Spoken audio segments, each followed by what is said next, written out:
रिश्ते हमारा जीवन का ऐसा अनमोल धन है।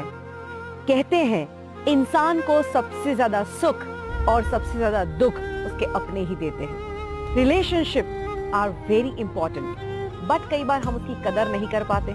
कई बार बहुत सारी मिसअंडरस्टैंडिंग हमारे बीच में होती है और इसीलिए हम दुखी होते हैं। अगर भगवान प्रसन्न हो जाए और वो आपको कहे कि आपको जो मांगना है मांगो, जितना धन दौलत ऐशो आराम गाड़ी बंगला मैं सब दूंगा, बट एक कंडीशन, वो धन दौलत के साथ वो बड़े महल में रहने के लिए आप अकेले होंगे, कोई अपना आपके साथ में नहीं होगा। मुझे बताइए, क्या ये वरदान आप स्वीकार करेंगे? Of course not. कोई भी इंसान इसको वरदान नहीं मानेगा, क्योंकि धन दौलत शोहरत सब कुछ हो, पर अगर अपने ही ना हो तो वो दुनिया फीकी पड़ जाती है। स्वामी विवेकानंद कहते हैं कि इंसान का सबसे बड़ा मिसअंडरस्टैंडिंग का या झगड़ों का कारण यही है कि इंसान हमेशा ये चाहता है कि मैं जैसा हूं, हम जैसे हैं, सामने वाला वैसा ही बर्ताव करे। नहीं, सामने वाला अलग है, उसकी परवरिश अलग हुई है, उसका बैकग्राउंड कुछ अलग है, उसका स्वीकार करना शुरू करो। सबसे इंपॉर्टेंट, हमारे रिलेशनशिप को अगर हम मजबूत करना चाहते हैं तो एक चीज है,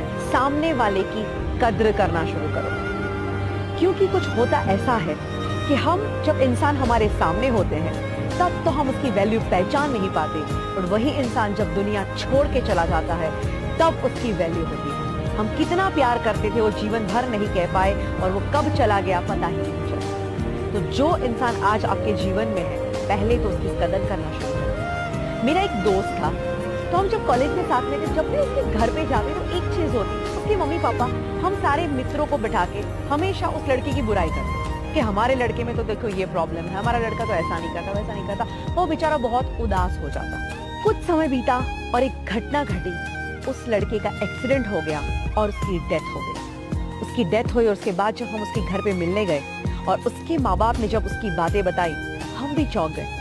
उन्होंने कहा हमारा लड़का तो हीरा था, हीरा, ऐसा लड़का कहीं हो ही नहीं सकता, इसके अंदर ये क्वालिटीज थी, ये गुण थे, ऐसा था वैसा था, इतनी अच्छी अच्छी बातें जो शायद हम दोस्त होके भी कभी नहीं जान पाए। ऐसी बातें सुनाई। मुझे कहना था, मैं नहीं कह पाई, बट मुझे लगा कि शायद कभी एक बार आप ये सारी बातें अपने लड़के को बता देते तो।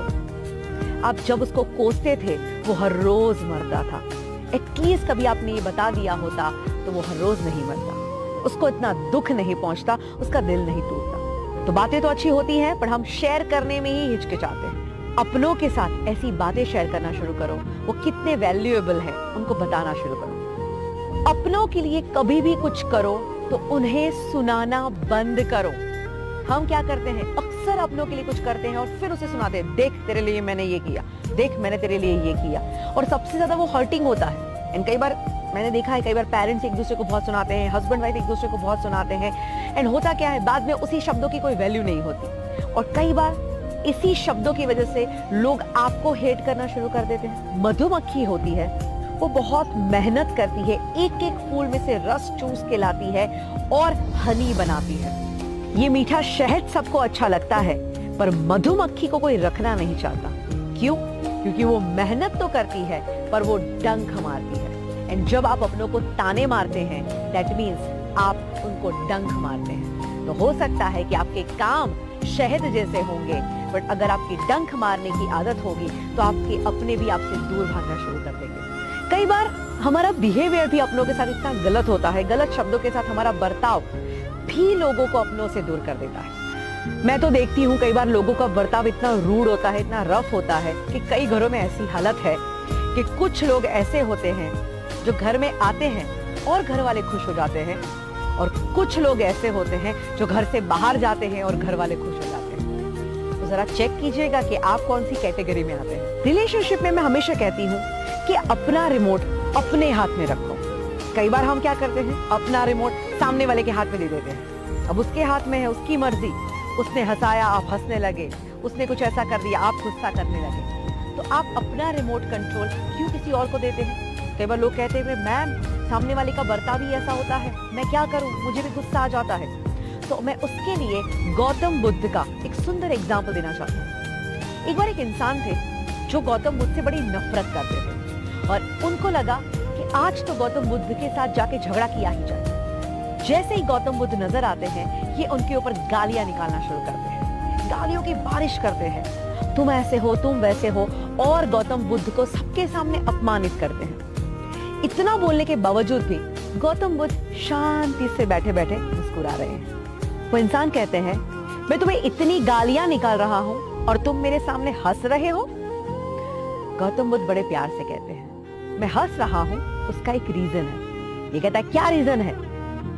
गौतम बुद्ध बड़े प्यार से कहते हैं कि तुम हमेशा कहीं ना कहीं किसी ना किसी के घर पे जरूर जाते होंगे। वो कहता है, हाँ।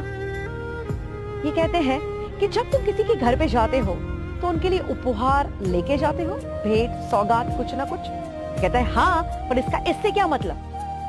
गौतम बुद्ध कहते हैं, शांत। जब तुम किसी के घर पे उपहार या गिफ्ट कुछ भी लेके जाते हो और तुम उसे देते हो, अगर वो इंसान उसका स्वीकार न करे तो क्या?